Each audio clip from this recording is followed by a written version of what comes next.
strengthening PDP structure. We won the presidency. I've been part of presidential campaign organizations, from IBB presidential campaign to Atiku Abubakar to let Rimi Abubakar presidential campaign. There's no pressure that I've not gone through. There's no experience and treachery that I've not gone through. It is the experience that made SDP a bride, a beautiful bride, because we managed, we resophisticated the party to make it attractive, and also we encourage and we strengthen internal democracy.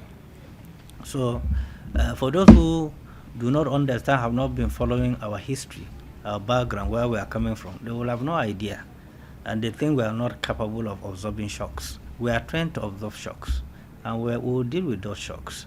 Those who came from behind the scene and dislodged PDP 16 years in office, we are not special human beings. It's a sheer coincidence, but we are prepared for it. We know that this is coming. We know this hurricane is coming. So there's nothing like pressure. There's no pressure that we have not seen. I also led a revolution in Bauchi that uprooted PDP, and this has become the governor of Bauchi State. So I'm not new to pressure and crisis and antics and situations like that. I don't know their fate. I'm not a member of their party. I did not ignite crisis into APC. I don't know how their crises have started. But all I know is that I'm working on my party. I'm a Nigerian. It's a registered political party. We are all working for Nigeria to be great, to be good, to be inclusive, and that is it. We are not enemies. SDP and APC are not enemies. SDP and PDP are not enemies. We are all striving towards one thing, to provide a decent and responsible leadership.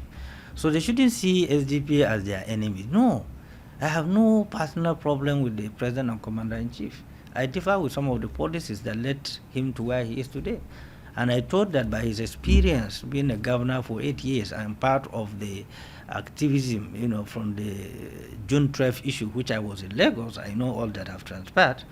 I expected him to have the best of the brains around him, because presidency is not about just individuals. No matter how intelligent you are, if you don't have people who understand your weakness and will strengthen your weakness, where you are getting wrong, and they will tell you as a president, this cannot work, then you have a lot of battle to deal with. It's about agreeing that you are not a perfect human being. The moment you consider you are not a perfect human being, then it's good for you. But the moment you start assuming that you know it's all, you are a perfect human being, then you get it wrong. We have code of conduct. Nobody is indispensable in SDP.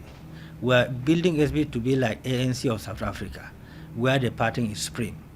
If you read our constitution, there is no national leader in our constitution. The national leader is the chairman, who is the chief executive officer of the party and the national leader of the party. So nobody is indispensable. We have code of conduct which is very strict. Anybody who is joining us should know that there are guidelines and there are deterrents. If you want to be a member to build the party, we welcome you. But if you want to come and start making some rebellious behaviors, the party will take action decisively and without any apology. But so far, we are very good. We expect some virus here and there. We have the antidote of the virus. If I'm APC, what I will concentrate is how to stabilize the government and their political party. The moment they put crisis into other parties, those crises will add a lot of crisis to their own crisis. They are having a little bit of peace now because some few parties are stable. They have poisoned some of them.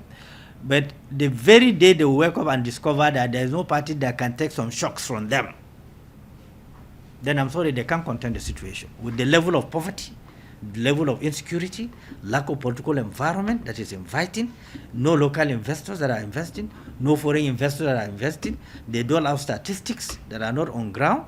If I were them, I would create more political friendly environment than being intimidative, harassing, and what have you. They withdrew my mobile policemen almost 3 months ago. I wrote to the IG. I wrote him a reminder. It seems it's a plan to intimidate me or harass me or make me vulnerable.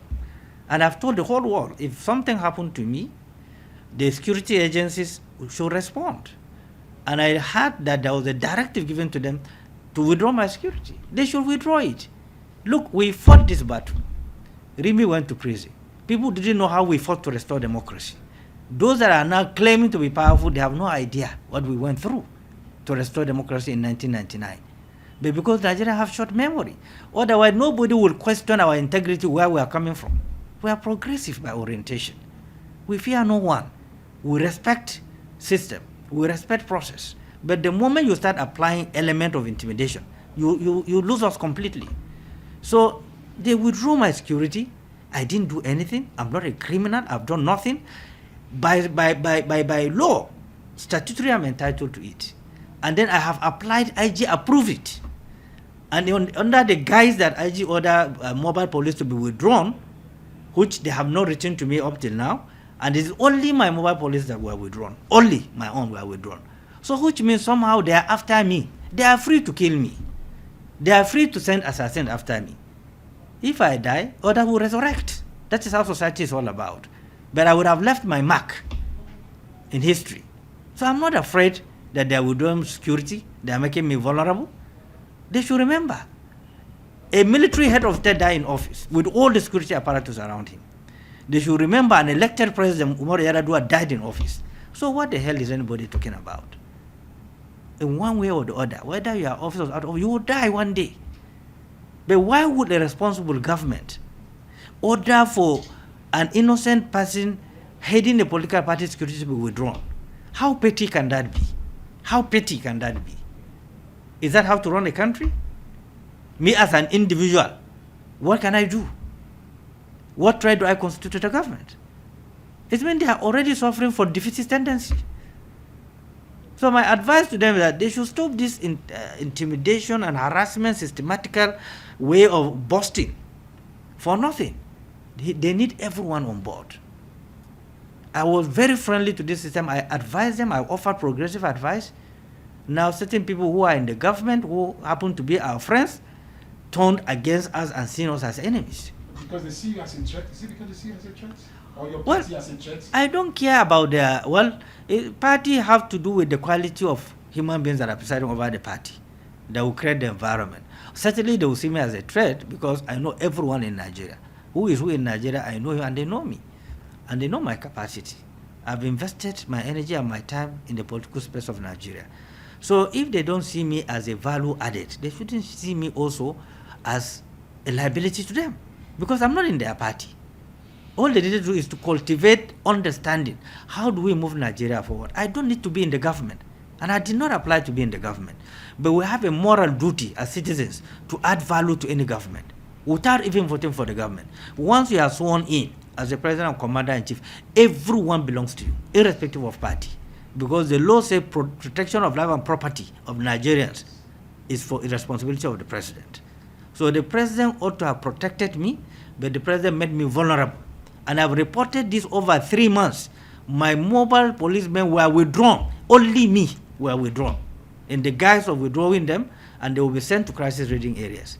How can you describe such kind of situation? As someone who has been championing the cause of police, the injustices in the police, lack of equipment that have bedeviled the police, the need to re-equip the Nigerian police force. I'm now the victim of the institution that I've been promoting.